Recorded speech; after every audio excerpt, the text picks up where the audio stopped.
My name is Marcy McGregor. I teach comp here, comp 1 and 2, but I've been specializing in developmental English for the last 14 years, which really made me want to teach the UCC 101 College Success course because I know who our students are. I've been involved with them. I know their struggles. I know the things they have trouble with. I know the level they are, and I think our first year seminar course is certainly a benefit to our students. Professor Melissa Sande and I are also, we're going to discuss the course. We call it UCC 101, the course outcomes, the alignment with guided pathways, goals, and some classroom methods I have as well. I'm going to share my syllabus and the breakdown of the course. Okay, so I'll just go back to the general focus of the presentation for all of us, for all four of us. So in general, we're talking about revisions that we've all made to our student success courses here at UCC and at Raritan Valley. I think for the most part, we're all working on an integration and an alignment with the guided pathways model. Here at UCC, we've tried to focus on the role of other college departments in the course, so involving advising and financial aid and career and transfer services and all the other resources that our students need to get in their first semester.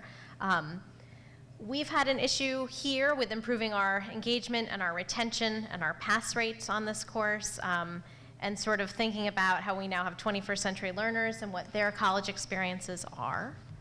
So at Union, this is a 2-credit course for us. It's a single semester course for all first-time, full-time students. We have some exceptions, like if you've taken courses elsewhere, you do not need to now take the freshman seminar, you've come in with credits, or you are an adult going back to college. We don't make those people take the course.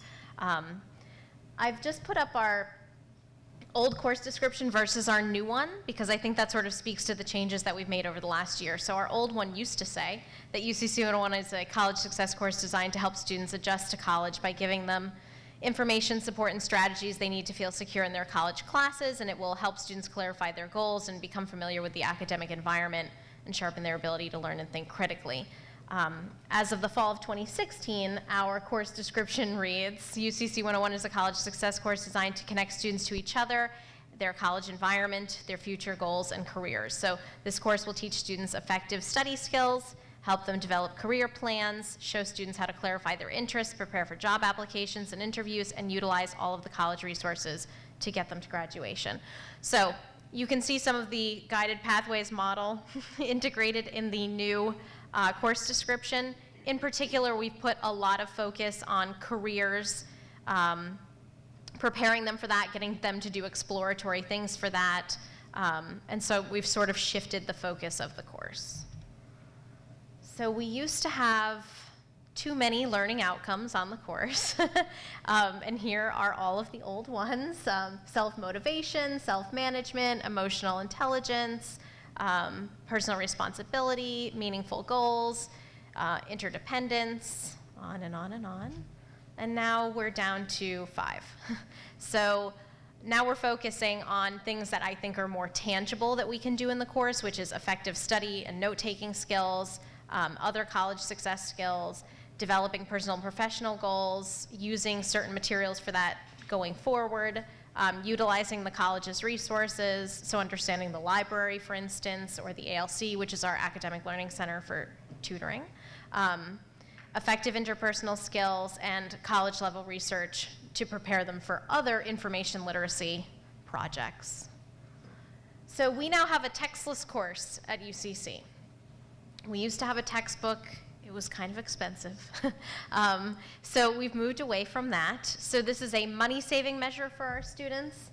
We've still kept content units in the course. We utilize open resources for each one of those things now. So we have a unit on college culture and policies and procedure, time management, study skills and note-taking, learning styles, financial literacy, stress management, self-motivation and leadership, and then the career exploration and inventories.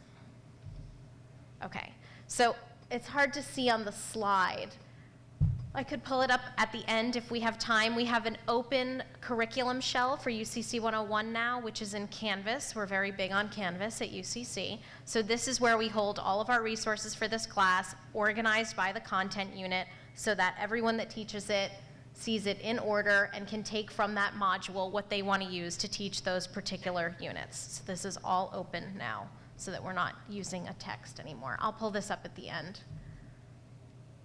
We've also put a big emphasis now on connecting across the college. So because Guided Pathways has academic maps, we're trying to connect those to our new use of the student planning module. That's a new thing at UCC. I think other colleges have student planning. Okay. We have advising coming into UCC 101 3 times in a semester. One to say, hello, we're advising. The second one to teach them the student planning module. And the third one to go over registration as they then prepare for the next semester. Every UCC 101 section also gets a visit from Career Services. We build that into the Career Inventories unit and into this notion that we want them to use this class for career exploration and thinking about what major they want, what the plan is for that, how to execute that. We're integrating more financial literacy workshops, visits from financial aid, assisting students with FAFSA, but also teaching a larger financial literacy component of the course. We've integrated resume and career exploration into this. We now have an experiential ed requirement that's required of all the students. We leave that kind of open so that depending on their interest, they can do different things for experiential ed, so that's not very prescriptive. We have transfer services visit the class, and we have career fairs constantly at the college. We try to promote that and integrate that into UCC 101 now as well. So I'm going to focus on our UCC 101 college course in the actual classroom. I have some handouts going around. I have this right here. In a student success course, our goal is to engage students and help them navigate their way through the college environment by assisting them with their career goals and giving them the necessary skills that will help them succeed in their first year and beyond. We want to look at the individual student and give them necessary skills, note-taking, test-taking. We also want them to take part in group work, as an example with the icebreaker, mock interviews, discussion, lots of discussion in UCC 101. We also have scavenger hunts and other group activities. We also want them to be familiar with the college resources, the ALC, which is our Academic Learning Center, the library, career services, and advising. And then lastly, we want them to focus on, or at least a potential, career path and give them materials that they can take away with them, like a resume and a cover letter. So what I've done is divide my particular course into 3 sections, so 16 weeks, 3 sections. And the first part I do is focus on being a student. At the beginning of the semester, students focus on learning how to be college students. Students not only learn about the college environment and their classmates, they learn about themselves and their strengths and weaknesses. Students learn how to utilize college resources. They learn practical skills and strategies that will make them better students. So in all parts of my course, they still do journals. They still have assignments. They have a paper or a presentation or project. But it's focusing on that individual portion of the course. So being a student is the first part. They take personality tests, like I said, visits from the ALC, library, and in the packet that's coming around to you, I think. The first paper is my breakdown of the course and possible assignments that you can use, just an idea of how I break it into 3 parts. It's part 2, which is student goals and career exploration. So at mid-semester, about mid-semester, students' journals, assignments, research, and paper focus on developing course goals and choosing a career path. So one of the most important parts is just having students look at, first of all, the course catalog. A lot of them don't know where they can find these resources and are just kind of going along, taking courses they think are correct, which is, again, linked with the Guided Pathways model now as well. We talk about degrees and transfer. We talk about how are you going to get there. Some of them have no idea how much college costs, where they're going to go, how they transfer, just learning the course catalog and about the credits that they can take. We do a type focus, true colors, some personality with job prescriptions for them. And they're looking into choosing a career. We do our second library visit and also focus on databases that are career-centered, like Ferguson's Career Research Center. And then part 3 is the student goes to work, hopefully. By the end of the semester, students should have personal and professional goals in mind, a designated career path, and materials for future use. So peer mock interviews we work on, what questions interviewers ask, they have to come up with them. Again, the journals, the assignments, everything is focused on this particular aspect of going to work. Experiential Education Opportunity Project they do in my course. This is in my syllabus, which you were also handed out. It has some suggested assignments. And then at the end, they present on these. A cover letter that they can actually take with them. I have them actually find a job posting and then cater the cover letter and their resume to that, just for the practice. We also work on filling out job applications. A lot of them are not familiar with the process. So overall, I found that students find it very beneficial to have this course. A lot of them say, oh, I didn't know this, or I didn't know that. I didn't know where to go for this information. So we're hoping that, not only have they talked to their classmates and become more familiar with the college, but also that they are finding the resources they need, maybe finding a friend as well, but that they have goals. They have goals and a career in mind. And Melissa's going to show you, I think, at the end, the website she actually developed for our committee, and it's very helpful to the seasoned teacher, adjuncts. It gives a list of resources for our UCC 101 courses. Hi, I'm Sarah Donnelly. I'm the Director of Institutional Research at Raritan Valley Community College. So Raritan has also been undergoing a reimagination of our student success course. Some data on who's in the course and the outcomes for current students, just to set some context. So our student success course, STDV 100, the college experience, is required for students who are referred to developmental math and English. It's required for students returning from academic suspension, although they have an option for a different student development course as well. It's required for EOF students, and other students can take it as a free elective. It's a 2-credit course. Right now you're looking at fall semester enrollments. So for the past few years, we've had about 300 students or more in the fall semesters enrolled in STDV 100, the college experience. In the spring, the enrollment is closer to 50 students. It's much smaller, so we're going to focus on fall for now. As you might imagine, based on who is referred to the course, 95% of the students are developmental students, meaning that they were referred to developmental math and/or English. 98% refer to themselves as degree seeking, and 79% are first-time students. About 20% are continuing students, and then there's just a handful of transfer students in there.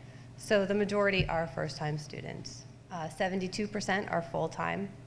In comparison, our general population is about 42% full-time students. More than half of the students are male, which is different from our general population, which is about half male. About half of the students are non-white. And again, this is a little different than our general population, which is about 40% non-white.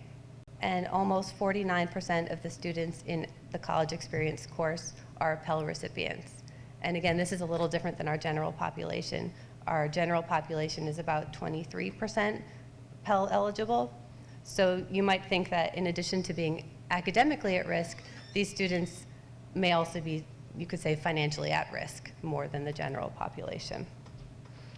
So how do they do in the course? Well, in the student development course, about 2/3 pass in any given semester.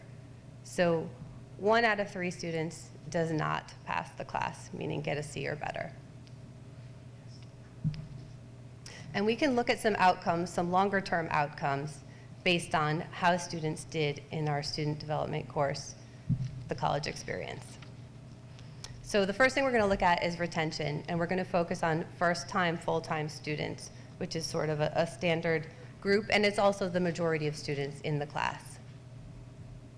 So right now you're looking at fall to spring retention rates. So out of students who come in the fall, what percent return in the spring? And you're looking at 3 different groups. Up here at the top, we have students who passed the college experience course. And if you see, about 90% of those students who took and passed the course returned the following spring. If they didn't take the course, it's a little lower. It's about 80% return the following spring. And then down at the bottom, it's a little hard to see, sorry about the color, but if they took our student success course and they did not pass it, only about 50% returned the following spring. So 1 in 2 did not return. And we can look similarly at fall to fall retention, what percentage of students return the following fall. And it's a similar pattern. So if they took the course and they passed it, a higher percentage returned. And down at the bottom again, if they took the course and did not pass it, it's about 33% who come back the following fall. So something's going on there, something we would like to understand better and maybe find ways to serve these students. We can also look at their GPA in the first term. And again, we're still looking at first-time, full-time degree-seeking students. So if they took that student success course, the college experience, and they passed it, their GPA is 2.65. If they didn't take the course, either they weren't required to take the course or didn't opt into it, their GPA is 2.25, so still pretty good. But those students who fail the course, their GPA is less than 1.0. So that says to me a couple of things. Maybe that's the only course they took, and we know they failed that course, so that's why the GPA is low. Or maybe they're failing all of the courses that they're taking. Another possibility and something to think about.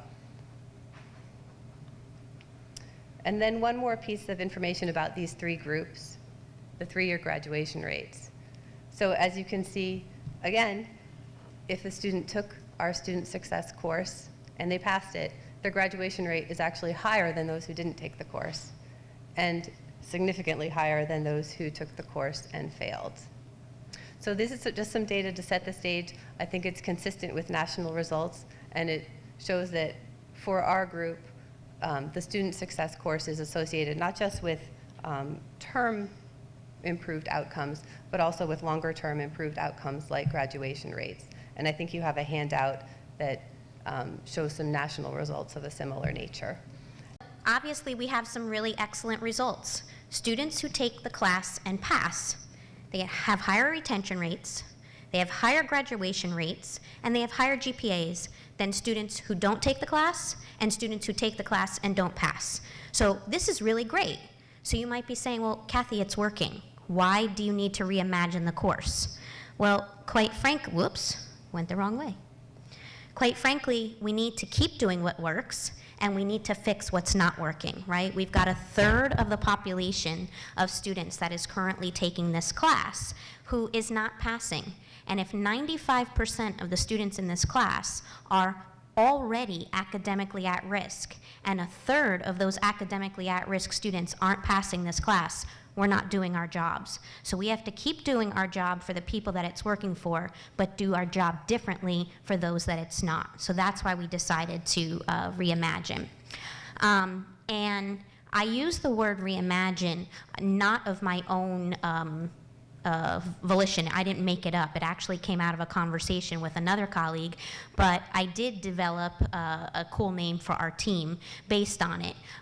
So we became part of the Guided Pathways Steering Committee on our campus. We have a major cohort that leads it, and then there are 3 different committees. We have a developmental ed committee, the student development committee, and then academic advising. So we are a direct committee of the Guided guided pathways core process at our campus.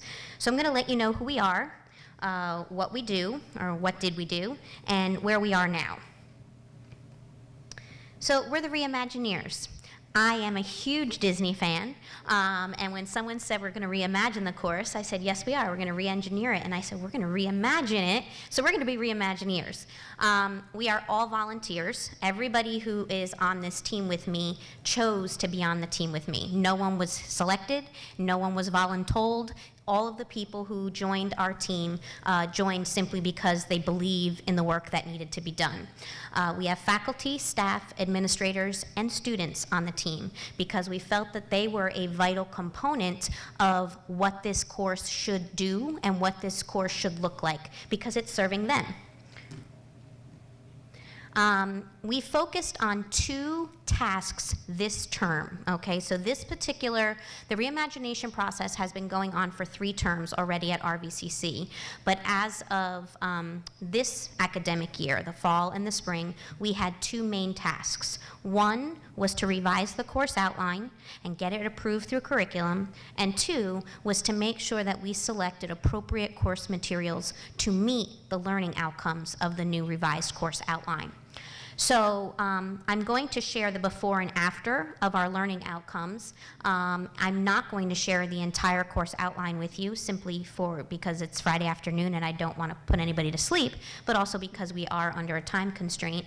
And I am going to talk a little bit about the materials. So let me start with the materials simply because they're only addressed on this slide, and then we'll advance to the learning outcomes. So oddly, the author of the materials that we went with is actually joining us here today. So, and Christine knows, we've talked about this. I looked at 18 different materials, and this is the only time you're going to hear me say I, because our team worked on 100% consensus. It was never a majority vote. It was never, this is what Kathy wants, so this is what we're going to do. The only thing that I did on my own was to look at these 18 different materials. I read 18 different textbooks over 18 months. Now, it seems like it might be a one-to-one. It was not. It was not a one-to-one. I'm in a doctoral program. I would take 2 and 3 texts with me on a weekend, and when class ended at 9 o'clock, I'd sit on my bed till 2 o'clock in the morning reading. Not the most exciting Friday night, right? But there were 14 print texts, 2 open educational resources, and 2 hybrid. And we went with one of the hybrid, which is a Cengage product. It is Christine Harrington's College Success Doing What Works. And I say hybrid because we worked very, very closely. I did something I've never done in my whole life, which is haggle. Our representative at Cengage was she was just so honorable and respectful of the notion that I had a price point and I wasn't going above and beyond that price point. And she worked with me and with her, superiors to give us a $105 product for $40. It was previously a 6-month access, and she's giving it to us they're giving it to us for 2 years. So our students are going to pay $40 for the text, with the electronic copy of the text, the MindTap resource portal that comes with the text, as well as the College Success Factors Index, which is a diagnostic tool. The entire package is electronic, and that's why I say hybrid, because it will also be afforded to our students at a higher price point if they want the loose leaf print binder as well. And the reason why we went with this textbook above all of the other 17 products is because of 2 main themes. One was in regard to accessibility and support, and the other was in regard to the connection to the learning outcomes. They map almost one for one. It was absolutely beautiful.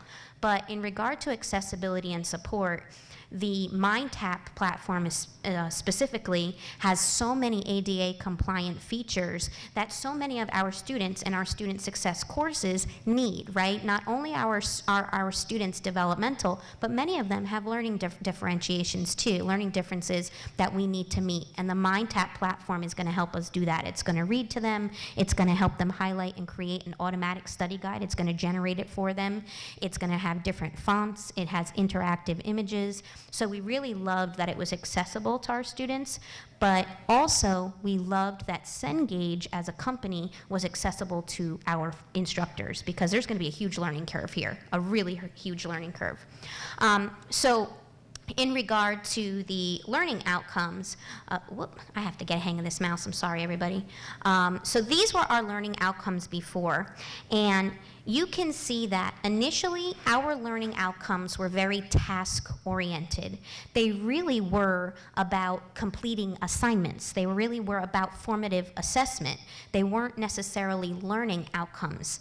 Whereas now, okay, our new outcomes, which we made in conjunction with our partners at the New Jersey Center for Student Success and other student success coordinators, one of which is here, my friend Diane.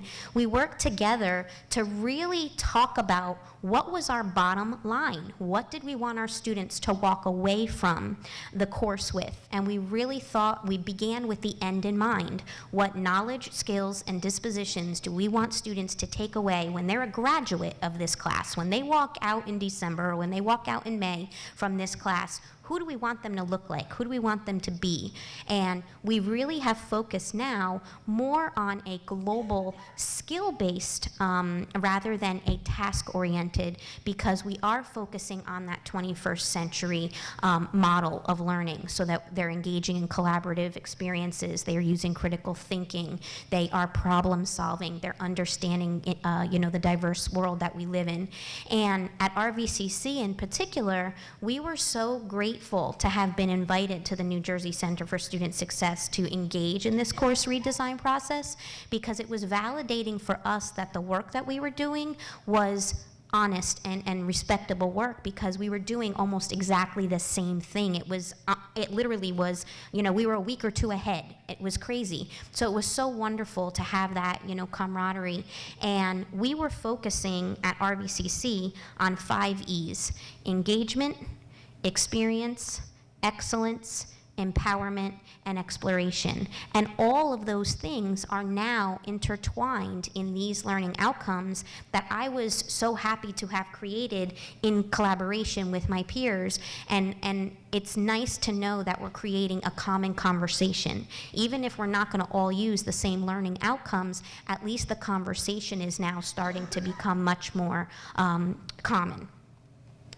And so where are we now? So we are continuing the collaboration with the center, which we truly appreciate. We're in the midst of finalizing an archive of resources, formative and summative assessments that help us to benchmark throughout the term that these learning outcomes are happening. It's not just, okay, we did this, let's check the box. We're actually looking at how every single piece connects to the next piece, so that at the end of the term, when they create their academic, financial, and career plans, it wasn't a once and done, and it certainly wasn't haphazard. They saw all the incremental steps, as did we, and we provided them that feedback throughout. It wasn't a, oh my gosh, it's at the end of the term and you need this form done, right? You need to get your academic plan into your academic advisor. Okay, you did that, good. It's not about that now. It's about developing the knowledge to create that plan, the disposition to persist through that plan, and the skills to actually find the resources to support that plan. We had to get our revised course outline through curriculum, and I'm so thrilled to say that happened on Wednesday, so that's huge. That was a huge victory. And there is going to be ongoing scheduled support for our instructors, not just with me as the facilitator and coordinator of the student development classes, but with our author and our publisher, because we really want to make sure that the students are getting the best possible instructor in front of them in the class, and we're all going to be learning and growing together. And then our plans for next year are quite auspicious, maybe. We are working, we truly do believe at RVCC, and I'm so glad that Melissa talked about how it's required at UCC, and I know it's required at Ocean as well, and there are a couple of other, Sussex I believe requires it. So I'm glad that there are a couple of colleagues around the state that are already requiring it of all students, and I'm probably going to lean on you in the future to find out how you were able to, sell it essentially to your peers and your supervisors. But that's kind of where the center is really coming in, clutch for all of us. That infographic that we passed out, that's really about helping us to all talk the talk and continue to make the case that student success courses work. They are valuable and respectable, and they are not BS, right? How many times have we heard, it's not a real course, it's a bobo course, It's not. It's a real course, and it gets academic credit, and it needs that respect in our academic catalog. So I'll be working along with the Reimagineers that choose to continue with me to push that conversation forward at RVCC. We'll see what happens. And we're also going to talk about the conversation about credits, because that is an active conversation that we're having at the state level as well. Currently, it is a 2-credit class. Currently, it is not required, and to get it required, it's more than likely going to have to be part of a degree. And if it's part of a degree, then it's a graduation requirement. It's also going to have financial aid connections, so there's going to be a lot of good stuff that comes out of it, but the negative piece is that a program coordinator is going to have to say, okay, I'll give up this course to put in, the success course. So there's going to be a lot of give and take, and I venture to say there's going to be some polite tugs of war over the course of the next academic year, but we're ready. We're ready for it because we believe in it. So I thank you all for your time this afternoon, and now the floor is yours. And I don't know that I introduced myself. Did I say what I do? It's the end of the session. I'm Assistant Professor of Education and Student Development Courses Coordinator. So thank you all for coming. Are there any questions? Well, you guys said that when they get a D, a F, or a W in the class, what happens to them afterwards? Do they need to retake it? What's the process? Because it seemed that the outcomes for people who attempted and didn't pass it were far worse than people who didn't attempt it. And I know that's because it's mandatory for developmental students to begin with, but what happens next? That's what. So do you want to, okay. So right now, there is nothing policy related, nor nothing logistical to force them to retake the class. It is kind of an unwritten, understood rule that they need it to graduate, and they are slightly persuaded. But what I'm starting to do now is actually work with my individual instructors when they see that a student is at risk, in the early alert midterm warning period. I ask them to collect a list of names, forward them to me, and then I organize them based on their first year advisor. And their first year advisor is advised, by me to basically tell them before they register for their spring classes, encourage them to consider making sure there's space for taking STDV 100 again. But once the conversation around the requirement starts, there is going to be a conversation definitely about what the consequences are and what the protocol is going to be to enforce them. Because I'm a firm believer, if we're saying to you, when you come to the college, you must take this class, and we're asking you to pay for it, we're doing it in your best interest. And if this is what the result is, it was worthless, a waste of your time, I want you to be able to capitalize on it. So we'll see what happens.